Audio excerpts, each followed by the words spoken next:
You know, in the gay politically correct lexicon, tolerance means intolerance of all dissenting views.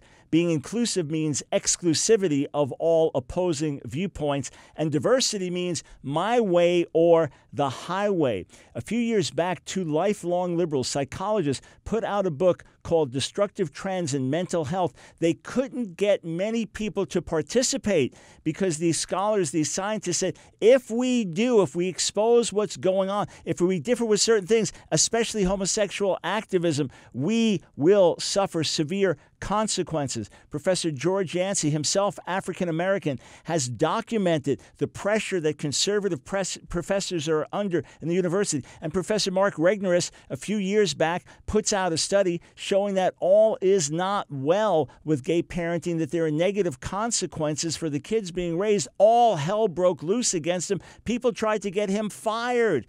And now the Human Rights Campaign is coming out against no one less than Johns Hopkins University, one of the most prestigious universities in America. What are they saying? They're saying to Johns Hopkins, you must disassociate yourself completely from a report by a man who's been a lead professor at your school and head of the psychiatric department for years, and another man who's taught there. You must disassociate yourself from this report, or there will be consequences, because this 143-page report by these two scholars and researchers comes to negative conclusions about many of the LGBT talking points. And this is one of the mantras of gay activism.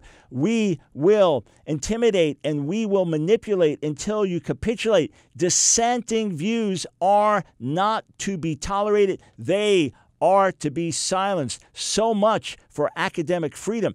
Listen to this report from NBC Out, which says Human Rights Campaign sets sights on Johns Hopkins after controversial trans report. It wasn't just trans, it was LGBT issues. And what these two professors did is they surveyed various studies that had been done over a period of years. They did a meta-analysis, which means they are going to study all the other studies and reports. And they said, based on the evidence, the major LGBT talking points are not supported.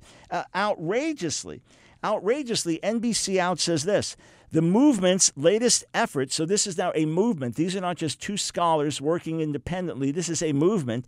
The movement's latest effort is a controversial 143-page report that LGBTQ advocates consider an early Christmas gift to religious conservatives. Its authors are Dr. Paul McHugh and Dr. Lawrence Mayer of Johns Hopkins University's Bloomberg School of Public Health and School of Medicine in Baltimore, Maryland, who between them have never conducted independent research on LGBTQ Americans. What kind of nonsense is this? Dr. McHugh was the lead psychiatrist or psychologist at Johns Hopkins University Medical Center and headed up the department there, psychology department, and for years interviewed pre-op and post-op trans individuals. He did it for years, and he ultimately concluded that the problem was not in the member, it was in the mind. He said you don't give liposuction to an anorexic, and that ultimately these people were not truly helped in terms of the real issues that they had. And he got sex change surgery shut down at Johns Hopkins. Of course he's done his personal research and his personal interaction. Of course he's done it. And these men, based on the data and based on their scientific analysis of the data, have come to these conclusions. And HRC is threatening them. HRC is saying this.